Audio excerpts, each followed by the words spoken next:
कि चलो हम वैष्णव में मारेंगे तो नहीं, पीटेंगे तो नहीं आपको, लेकिन भगवान तुम्हारा नाश करेंगे। भगवान बहुत जल्दी, ऐसा भाव मन में, ये भी हिंसा है शरीर के द्वारा, तो ना वाणी के द्वारा, ना मन के द्वारा, ना शरीर के द्वारा।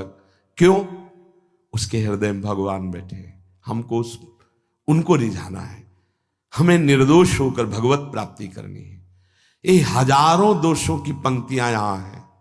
कोई कह दे हम निर्दोष हैं, हमें लगता है कि यही सबसे बड़ा दोष है।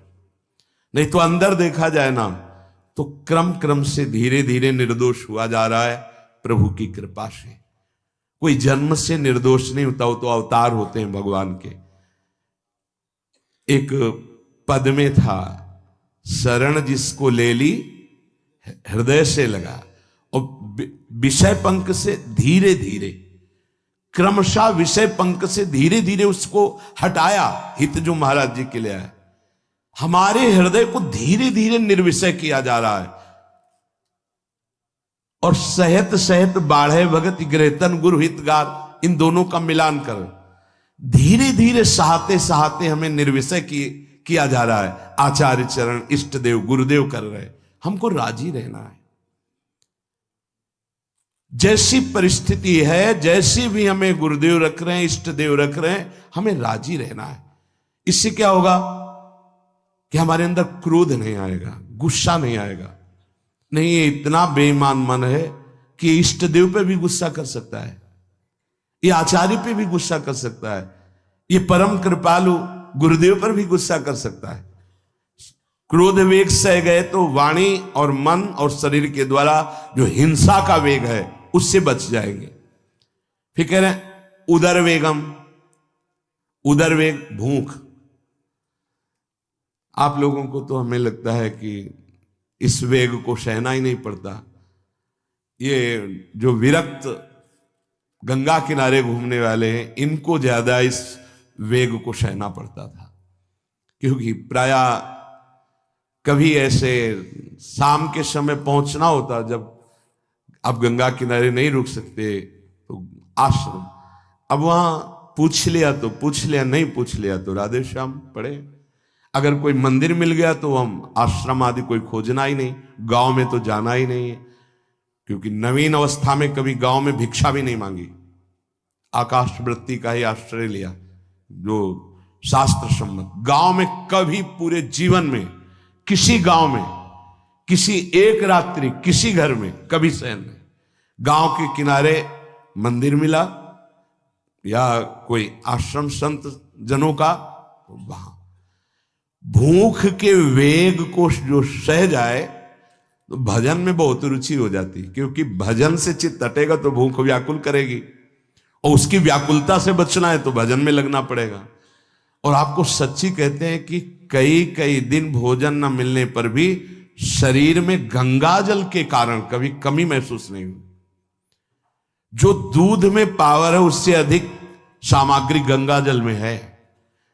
अब वो बहुत से ऐसे नगरों के समीप से गंगा मैया निकली जहां से बड़ी बड़ी फैक्ट्रियों का, तो नहीं, बहुत सुंदर गंगा जल, वो तो सुंदर है ही, था, है, रहेगा। अपने लोग बड़े बड़े ऐसे नाले ऐसे, जिससे वो भाव तो है पर वस्तु तत्व तो है, पर जो दृश्य है वो अब गड़बड़ हो रहा है।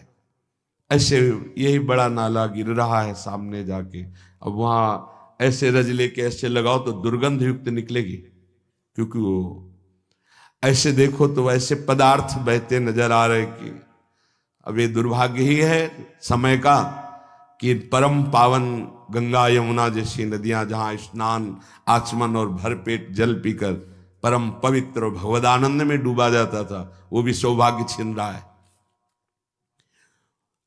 तो अगर सब सुविधा है तो भी हफ्ते 10 दिन में एक बार इस वेग को सहना तो सीखे। कस के भूख लगे और आज नहीं पाएंगे। एक दिन किसी व्रत का अनुष्ठान करने के लिए हम नहीं कह रहे, लेकिन इस वेग का आनंद तो लीजिए ना कभी। एक टाइम का छोड़ दीजिए, एक दिन केवल हफ्ते में सुबह थोड़ा ले लिया, बस अगले सुबह लेंगे थोड़ा, तो आपकी दिनचर्या नहीं बाधित होगी। आपको तो मिल रहा है ना, मिल ही नहीं रहा था। जो उदर वेग है, भूख में भजन का एक तार जुड़ता है, ये देखा है। क्योंकि ना तो नींद आएगी और ना कहीं और कोई प्रपंच की गुंजाइश है। क्योंकि उदर वेग जब भूख से व्याकुल जी होता है तो बचने के लिए एक ही उपाय है, केवल भगवत चिंतन। हटो उसके चिंतन से। ये पूर्व के संतों ने बहुत कष्ट पूर्वक भजन करके जो लाभ प्राप्त किया है वो आप लोगों को सहज में मिल। कभी कभी अपने को इससे परिपक्व करना चाहिए। जैसे शास्त्रीय पद्धति में महीना में 2 तो व्रत है ही हैं, 15 दिन में एक एकादशी, 15 दिन में एक एकादशी। वो इसीलिए रखा गया है सार्वजनिक रूप से कि वो संयम को ना कर पाए, तो 15 दिन में एक दिन संयम पूर्वक पवित्र भजन। अपने लोग जानबूझकर हफ्ते में एक टाइम छोड़ दें या एक दिन कभी ऐसे, तो उदर वेग को सहते हुए भजन। उदर वेग देख लो, उदर वेग को सहने के लिए तो अगला जो बात कह रहे हैं वो अपने आप सह जाओगे। जैसे क्रोध वेग को सह गए तो हिंसा वेग पर आप शासन कर लेंगे, ऐसे उदर वेग को सह गए तो उपस्थ वेग को सह जाएंगे। उपस्थ वेग कहते हैं जनेन्द्री के कामोपभोग को। जब पेट में भरपेट भोजन ही नहीं है ना, तो और कुछ चिंतन ही नहीं रहा। यौवन अवस्था, जवानी ऐसे भगवान ने काटी है, याद ही नहीं रहा कि संसार का कोई सुख होता है। वह एक लक्ष्य ब्रह्माकार वृत्ति कैसे कैसे तत्वबोध हो, बस कठिन से कठिन जहां वैराग्य की भूमिका वहां कूद जाना, उसी में स्थिति में आने की कोशिश करना, देह राग का त्याग करना, ये युद्ध चल रहा था। बड़ी कृपा है। उपस्थ वेग, इसका जनेन्द्री का वेग आता है।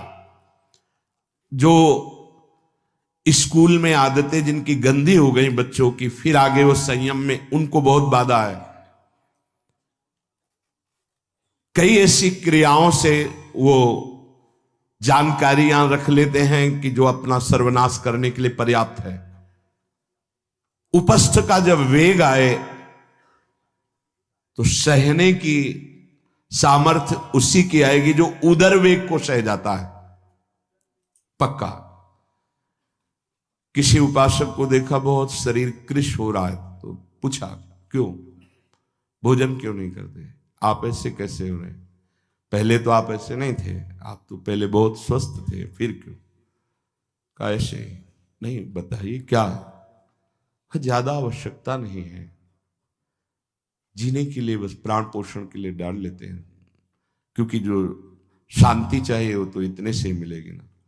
बहुत सुंदर, बहुत प्रसन्नता है।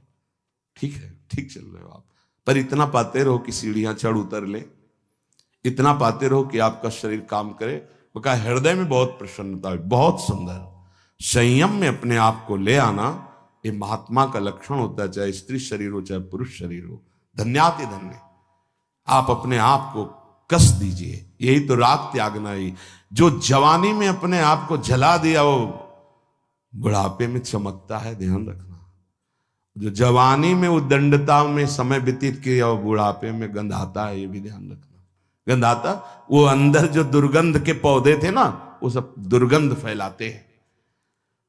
पूज्य श्री पंडित गया प्रसाद जी महाराज जी ने कहा, गृहस्थी में होते हुए